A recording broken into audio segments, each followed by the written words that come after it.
Penginjilan di Indonesia. 1.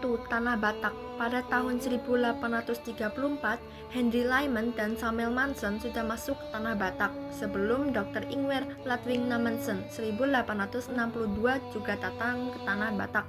Mereka memiliki tujuan atau misi yang sama, yaitu menyebarkan agama Kristen ke Tanah Batak.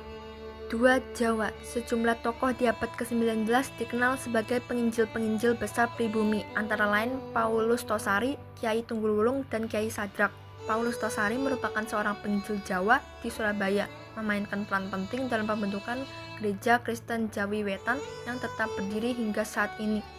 3. Toraja. Masuknya Injil ke Toraja tidak lepas dari sosok Anthony Aris van der Lustdijk, seorang pengabar Injil atau zendeling dari Belanda. Ia pertama kali membawa ajaran Injil ke tengah masyarakat Toraja pada tahun 1913. 4. Papua. Peristiwa pengabaran Injil ke tanah Papua diawali dari Pulau Mansinam, Kabupaten Manokwari, Papua Barat pada 5 Februari 1855. Kehadiran dua misionaris asal Jerman, Karl Wilhelm Otto dan Johann Gottlob Geisler, menjadi tonggak sejarah dalam penyebaran agama Kristen di bumi Cendrawasih. 5. Minahasa. Pada tahun 1675, misionaris Belanda mulai memperkenalkan kekristenan secara lebih terstruktur di wilayah Minahasa. Salah satu tokoh penting pada masa ini adalah Pendeta Johannes Sibelius, yang dikenal sebagai salah satu misionaris pertama yang menetap di Minahasa. 6.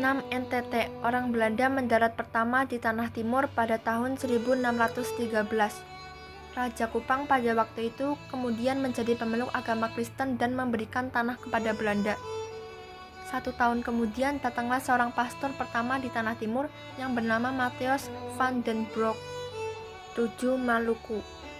Pembawa agama Kristen ke Kepulauan Maluku adalah seorang bernama Franciscus Xaverius yang merupakan seorang misionaris Katolik Roma dan pendiri Ordo Yesuit. Diketahui Franciscus Xaverius ini bekerja dan ditugaskan di Kepulauan Maluku untuk menyebarkan agama Kristen.